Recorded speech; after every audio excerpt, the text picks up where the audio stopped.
Hello friends, आज का जो हमारा विषय है वह है संसद।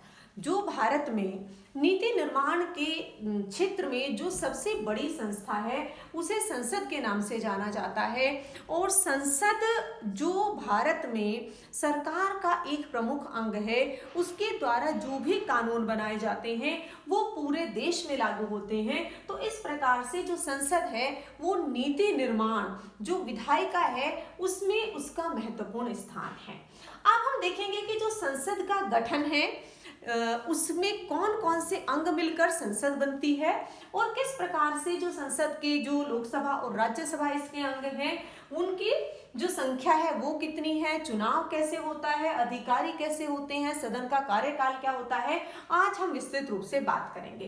तो ये जो संसद के 3 अंग हैं, राष्ट्रपति, लोकसभा और राज्यसभा, इसमें जो राष्ट्रपति है वो इसलिए महत्वपूर्ण हो जाता है क्योंकि लोकसभा और राज्यसभा के द्वारा जो भी विधेयक यहाँ से पास करके भेजे जाते हैं, जब तक राष्ट्रपति को उनकी अनुमति नहीं मिल जाती तब तक वह कानून का रूप नहीं ले लेते। इसलिए राष्ट्रपति के द्वारा जो है यहाँ पर कानून निर्माण के ऊपर जो अंतिम स्वीकृति है वो राष्ट्रपति के द्वारा ही दी जाती है। अब जब हम लोकसभा और राज्यसभा की बात करते हैं तो जो भारत में संसद है वो बाइकैमरल है, जिसे कि हम द्विसदनात्मक संसद कहते हैं, जिसमें एक सदन लोकसभा है, दूसरा सदन राज्यसभा है।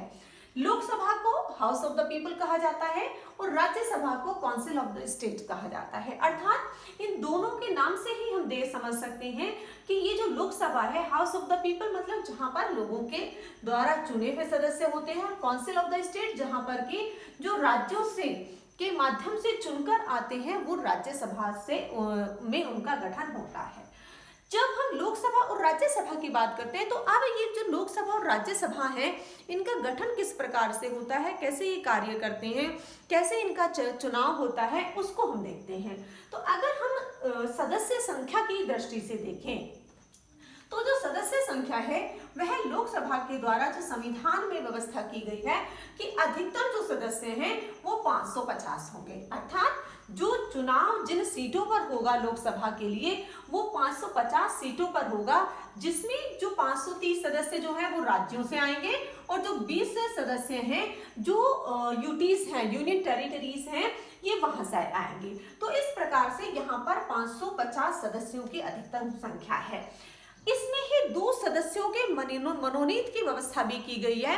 अर्थात यदि चुनाव के माध्यम से जो एंग्लो इंडियन कम्युनिटी है उस एंग्लो इंडियन कम्युनिटी का प्रतिनिधित्व नहीं हो पाता है तो ऐसे स्थिति में राष्ट्रपति एंग्लो इंडियन जो कम्युनिटी है उनमें से 2 सदस्य को लोकसभा में नामित कर सकते हैं। तो ये है सदस्य संख्या। लेकिन जो अब चुनाव हो रहे हैं वो चुनाव हो रहे हैं 545 सदस्यों पर। ये जो 545 सदस्य हैं इनमें जो कॉन्स्टिट्यूएंसीज बनाई गई हैं भारत में, उन क्षेत्रों में या उन कॉन्स्टिट्यूएंसीज में जो चुनाव होते हैं उन पर जो चुनाव हो रहे हैं वो वर्तमान में 545 सीटों पर हो रहे हैं। तो इस प्रकार से जो ये संख्या है वो 545 है। 2 सदस्य जो मनोनीत हैं उनमें जो एक व्यवस्था है उसमें जो 2009 में एक 95 जो अगर हम कहें जो संवैधानिक संशोधन आया था उसमें था कि ये व्यवस्था जो है 2020 तक जारी रहेगी। तो इस प्रकार से वहां तक जो संवैधानिक संशोधन है उसकी व्यवस्था है, लेकिन अभी आगे आने वाले समय में जो भी इसमें परिवर्तन होगा वो देखेंगे। राज्यसभा की जब हम बात करते हैं तो राज्यसभा में जो है वो 250 सदस्य अधिकतम हो सकते हैं, जिसमें 238 का जो है वो उसमें चुनाव होगा और जो 12 सदस्य होंगे वो 12 सदस्य राष्ट्रपति द्वारा नामित किए जाएंगे। अर्थात इन सदस्यों पर इन सीटों पर अप्रत्यक्ष रूप से चुनाव होगा और ये जो 12 सदस्य हैं ये 12 सदस्य राष्ट्रपति द्वारा वो नॉमिनेट किए जाएंगे जो कला के क्षेत्र में, साहित्य के क्षेत्र में, अगर हम कहें खेलों में है, विज्ञान में है या दूसरे जो इस तरीके की विधाएं हैं जो उसमें पारंगत होंगे, ख्याति लब्ध होंगे, उनको राज्यसभा में स्थान प्रदान किया जाएगा।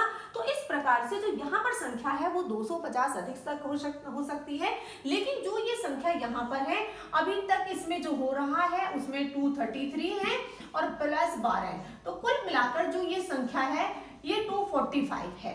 तो 245 पर इन पर जो चुनाव होते हैं और जो 12 सदस्य वो मनोनीत होते हैं। तो ये है इसमें जो उनकी सदस्य संख्या अधिकतम कितनी है और वर्तमान में कितनी है, क्योंकि जो लोकसभा में इन सब की व्यवस्था की गई है, जहां पर ये संविधान का जो अनुच्छेद 81 है उसमें व्यवस्था है, और यहीं पर जो संविधान का अनुच्छेद 80 है उसमें ये व्यवस्था की गई है।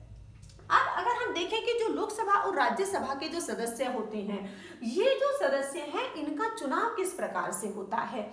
तो जो लोकसभा है उसमें जो चुनाव है उसमें वो चुनाव प्रत्यक्ष रूप से किया जाता है, अर्थात जो सदस्य हैं वो उन सदस्य में जो कॉन्स्टिट्यूएंसीज बनी हुई होती हैं उसमें जो मताधिकार के आधार पर जो 18 वर्ष से ऊपर के मतदाता होते हैं वो लोकसभा के सदस्यों का यहाँ पर चुनाव करते हैं। इसलिए जो ये चुनाव है वो प्रत्यक्ष होता है। वहीं पर जो राज्यसभा का चुनाव है वो यहाँ पर अप्रत्यक्ष होता है, जिससे कि आनुपातिक प्रतिनिधित्व के आधार पर किया जाता है। इसमें जो सदस्य भाग लेते हैं चुनाव में वो सदस्य हैं राज्यों में जो लेजिस्लेटिव असेंबलीज हैं और जो केंद्र शासित प्रदेशों में लेजिस्लेटिव असेंबलीज हैं उनके सदस्य यहाँ पर राज्यसभा के सदस्यों को चयनित करते हैं। क्योंकि जो यूनियन टेरिटरीज हैं उसमें जो लेजिस्लेटिव असेंबली है उसमें दिल्ली में और पौंडीचेरी में 2 जगह पर वहां पर पाई जाती है। तो वहां दोनों के सदस्य जो है वो जो राज्यसभा के सदस्य जो चयनित होते हैं उनके निर्वाचन चुनाव में ये भाग लेते हैं।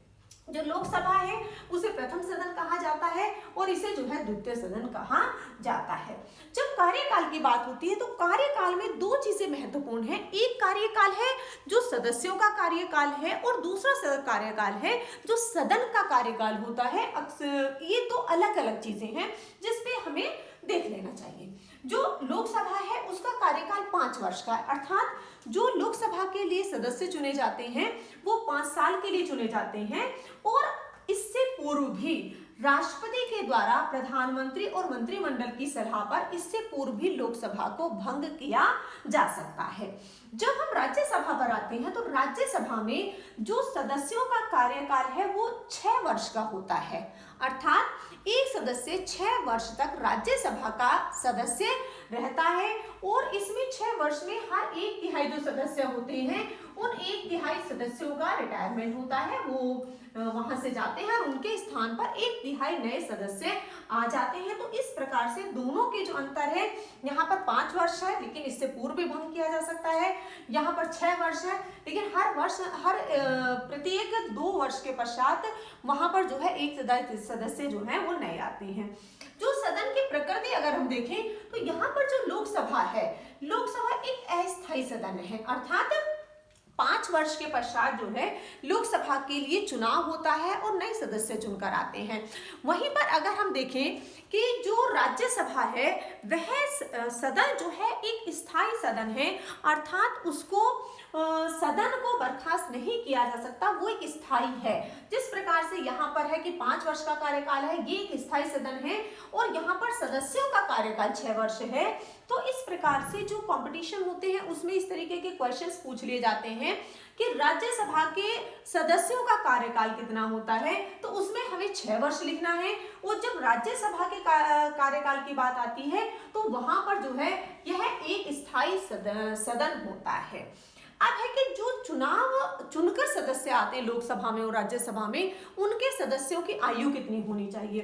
तो चुनाव लड़ने के लिए जो आयु रखी गई है वो लोकसभा के लिए 25 वर्ष रखी गई है कि अर्थात जो भी व्यक्ति 25 वर्ष की आयु पूरी कर चुका हो वह लोकसभा का चुनाव लड़ने के लिए एलिजिबल हो जाता है।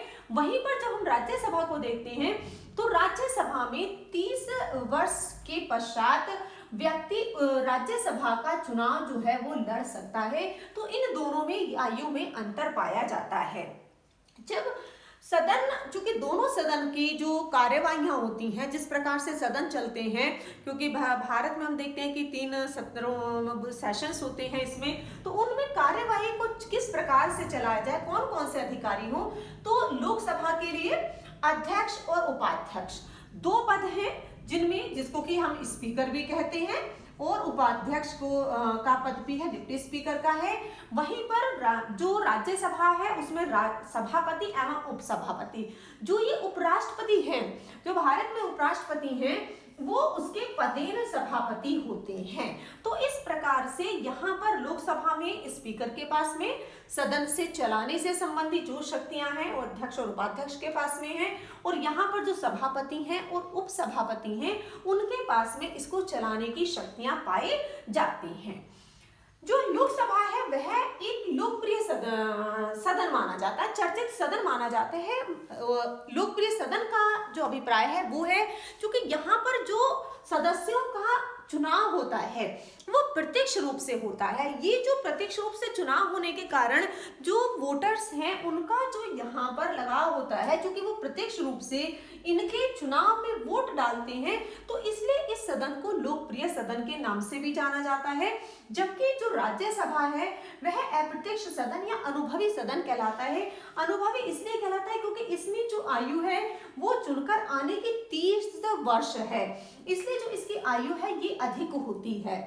तो इस प्रकार से यह एक अनुभवी सदन कहलाता है।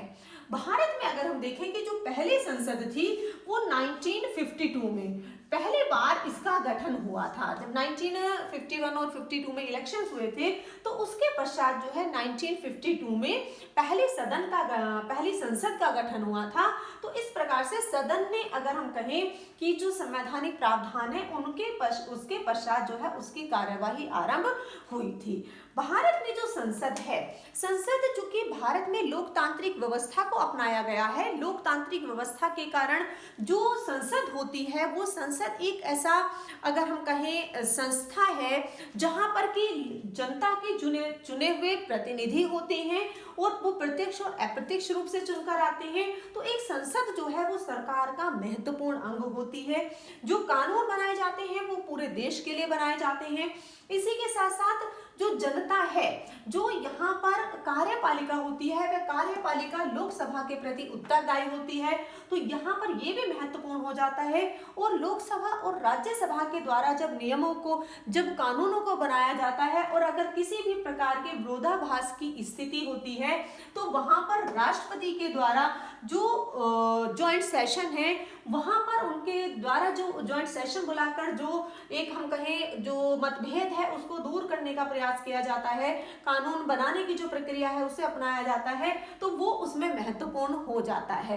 क्योंकि जो भारत में, अगर हम भारत की जो संसद की बिल्डिंग है जहां पर हम देखते हैं कि लोकसभा की बिल्डिंग है, राज्यसभा की बिल्डिंग है, तो वहीं पर एक जो सेंट्रल हॉल होता है, वहां पर उस सेंट्रल हॉल का जो पर्पज है वो यही है कि वहां पर संयुक्त अधिवेशन जो होते हैं लोकसभा और राज्यसभा के, वहां पर बुलाए जाते हैं। और जो ये मताधिकार की स्थिति रही है लोकसभा और राज्यसभा में, ये स्वतंत्रता के पश्चात से 3 बार ऐसी स्थितियां आई हैं जब संयुक्त अधिवेशन संसद के बुलाए गए हैं।